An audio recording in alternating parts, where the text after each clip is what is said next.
បាទខ្ញុំបាទម្ចាស់ channel 4តម្រាសកាមន់ខ្មែរថ្ងៃនេះខ្ញុំសូមមកធ្វើការចែករំលែកអំពីក្បួនមើលសកាមន់និងឈ្មោះរបស់សកាពិឃាតមួយបាទថ្ងៃនេះលើកយកមក5សកា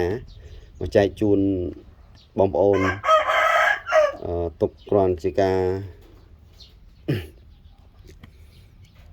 ស្គាល់ឈ្មោះពីសការបស់មន់ខ្មែរយើងបាទអញ្ចឹងថ្ងៃនេះខ្ញុំមកចែករំលែកសម្រាប់បងប្អូនដែលមិនទាន់ស្គាល់បងប្អូនខ្លះគាត់ស្គាល់គាត់ចេះគាត់ដឹងគាត់ប្រកែគាត់យល់ដឹងច្រើនហើយបាទអញ្ចឹងសម្រាប់បងប្អូនខ្លះគាត់អត់ទាន់ដឹងអញ្ចឹងយើងអាចស្ដាប់ហើយនឹង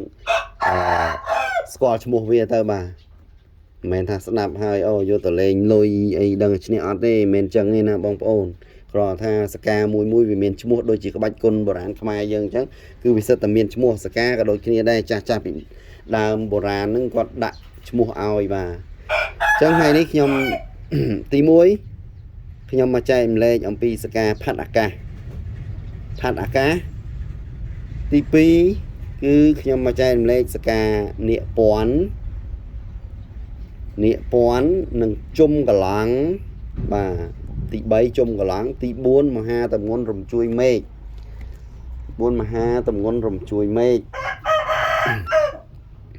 ចឹងថ្ងៃនេះចែក5នៅមួយទៀត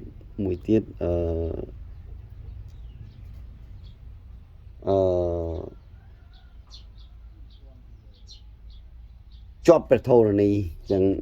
យកជាប់ព្រះធរណីដែរបាទគេហៅជាប់ព្រះធរណីអញ្ចឹងខាងមុខនឹងវាជាប្រភេទសកាពិឃាតបាទអញ្ចឹងខ្ញុំសូមនិយាយសកាផាត់អាកាសមួយបាទសកាផាត់អាកាសគឺវានៅជាប់នឹងរោមបាទសកាទី1នៃចាប់ពីគង់មកឃើញសកាវ៉ាន់ទី1នេះគេឲ្យឈ្មោះថាសកាផាត់អាកាសបាទសកាផាត់អាកាសចុះបើមកវ៉ាន់ទី2ក៏ផាត់អាកាសដែរទី3ក៏ផាត់អាកាសដែរប៉ុន្តែលេខ2លេខ3អញ្ចឹងទៅអស់ត្រឹមទី3ហ្នឹងហើយបាទមកសកាទី4គេលែងរាប់ជាផាត់អាកាសអីទៀតហើយបាទអញ្ចឹងបើផាត់អាកាសល្អមកលំដាប់លេខ1គឺវាជាប់នឹងរោមនេះបងប្អូននេះរោមនេះចំណែកឯលេខ2លេខ3បាទល្មមបាទតាមហ្នឹងទៅសកាប្រភេទនេះជាមន់ដែលជល់ឆ្លាតវាឆ្លាតយ៉ាងម៉េចវាបដូរក្បាច់គុណជល់អីចឹងទៅហើយបើគេតវាតួតវាតួរងអញ្ចឹងវាអាចចូលដល់ទឹកឲ្យហើយវាអាចដូរក្បាច់គុណជល់បាទអញ្ចឹងទី2គឺសកានាគពាន់គឺវ៉ាន់ពីក្រៅចូលមកក្នុងបាទវ៉ាន់ពីក្រៅចូលមកក្នុងវ៉ាន់ប្រឆាត់ចេះណាប្រឆាត់នេះសកានេះវ៉ាន់ប្រឆាត់មកអញ្ចឹងមកចំខ្នាយនេះបាទវ៉ាន់អញ្ចឹងមិនយកបាទអត់វ៉ាន់កន្លែងផ្សេងនេះវ៉ាន់ពីលើសរក់មកចំខ្នាយអាហ្នឹងគេឲ្យឈ្មោះថាសកានាគពាន់នេះជាប្រភេទមន់រឹងបាទមន់រឹងមន់ស៊ូស្វិតស្វាញវាយឈឺធន់បាទជើងធ្ងន់បាទទី3សកាទី3គឺជាសកាជុំកឡង់បាទជុំកឡង់នេះថាតាមចាស់បុរាណនិយាយថាបាក់ហៅបាក់ហោះបាក់ហើបាទអត់មានបាក់ដួលក្រឹបទេបាក់ហោះជុំកឡង់នេះបាក់ណាបៃកូនទៅជីអីបាក់អញ្ចឹងទៅជាប្រភេទមន់អញ្ចឹងមានជុំកឡង់ហ្នឹងតែជុំកឡង់ត្រូវយកវ៉ាន់ចំខ្នាយណាបងប្អូននាគពាន់ក៏យកនាគពាន់ចំខ្នាយដែរអត់មានទៅលើមកចំកដាលនេះទេអាហ្នឹងទៅចិនចង់ជើងហើយជុំកឡង់ទេអត់ហៅជុំកឡង់ទេអញ្ចឹងបន្ទាប់មកទៀតនេះដល់មហាតម្ងន់រំជួយមេឃបាទសកាទី4មហាតម្ងន់រំជួយមេឃអញ្ចឹងមហាតម្ងន់រំជួយមេឃវាដូចតែផាត់អាកាសដែរទេនេះវានៅកន្លែងកលាក់ជើងហ្នឹងសកាធំវ៉ាន់មកនេះ1 2 3 អ្នកខ្លះមាន3ជាន់បាទមន់ខ្លះមាន3ជាន់ផាត់អាកាសខ្លះមាន3ជាន់ដូចគ្នាបាទអញ្ចឹងមហាទម្ងន់រំជួយមេឃនេះបានន័យថាវាយធ្ងន់វាយបាក់បាទបាក់រំជួយដល់មេឃបាទនេះនិយាយតាមចាស់ដែរទេណាបាទបាទហើយមួយទៀតគឺសកាបាតជើងបាទជាប់ទៅធននេះបាទមន់ខ្លះមានសកាបាតជើងបងប្អូនដែរឃើញទេ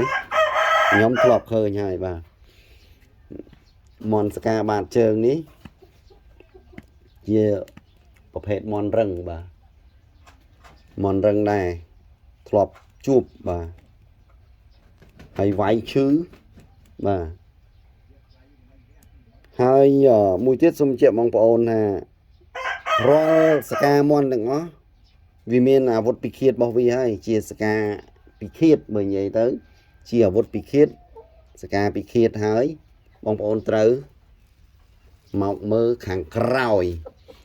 វាស្អាតអត់ជួនកាលខាងមុខវាស្អាតហើយតែខាងក្រោយវាស្អាតឬក៏អត់បាទអញ្ចឹងយើងត្រូវមើលសកាជំនួយវាមួយទៀតសកាជំនួយយើងចាប់ផ្ដើមមើលពីកូនជើងនេះរហូតដល់លើខ្នាយនេះកូនជើងនេះវាឡើងមកតម្រៀបស្អាតគ្នាអត់នេះអានេះបាទនេះសកាកូនជើងនេះមកមួយអញ្ចឹងមកដល់នេះគឺតម្រៀបឡើងមកដល់ខ្នាយនេះស្អាតហើយនៅមកនេះសកាអត់ស្អាតទេបាទដោយសារតានេះវាឡើងហើយអានេះតែវាអត់តន់ស្អាតទេនេះវាញ៉ៃកន្លែងនេះបន្តិចបាទហើយមួយទៀតមើលអានេះសកាចាប់ពីលើខ្នាយទៅវាមានដូចជាក្របពោតនិងក្របអង្គបាទក្របពោតក៏បានដែរតែឲ្យត្រូវតម្រៀបគ្នានេះ1 2 3 4 5 6អញ្ចឹងវាតម្រៀបគ្នាបើរាប់ចាប់ពី6ក្របឡើងគេចាត់ទុកថាមន់គ្រាន់បើហើយវាមានដល់7ដល់8បាទនេះខ្ញុំជួបត្រឹម8សកា8មកដល់តាមនេះតម្រៀបជួរគ្នាក្របពោតឬក៏ក្របអង្គក៏បានដែរក្របអង្គវាទៅវែងតម្រៀបឡើងមកលើដែរឲ្យតែស្អាតអញ្ចឹងអាហ្នឹងជាប្រភេទមន់ដែលមានគេហៅសកាជំនួយវាល្អអញ្ចឹងអាវុធពិឃាតមានហើយមានសកាជំនួយស្អាតល្អហើយអាហ្នឹងយើងអាចថាចាត់ទុកថាមន់ហ្នឹងជាប្រភេទមន់សកាល្អហើយបាទតែមន់ដែលខ្ញុំយកមកបង្ហាញនេះគឺអត់ទេមានសកាធម្មតាបាទប្រហូតថ្នោលធម្មតាខាងក្រោយក៏មិនល្អខាងមុខធម្មតាបាទអញ្ចឹងមន់នេះគឺជាប្រភេទមន់ធម្មតាបាទបាទខ្ញុំអត់មានមន់ល្អបង្ហាញស្កាល្អបង្ហាញទេបាទអញ្ចឹងមានតែមន់ធម្មតាអញ្ចឹងបាទអញ្ចឹងថ្ងៃនេះមកចែករំលែកឈ្មោះសកា5ហ្នឹងបាទហើយវីដេអូក្រោយៗខ្ញុំនឹងធ្វើបង្ហាញអំពីឈ្មោះសកាដែលប្លែកទៀតបាទនៅមានពុះមេឃជ្រែកឋានបាតដាលមានអីច្រើនទៀតបាទហើយនឹងរាហូចាប់ច័ន្ទអីចឹងទៅ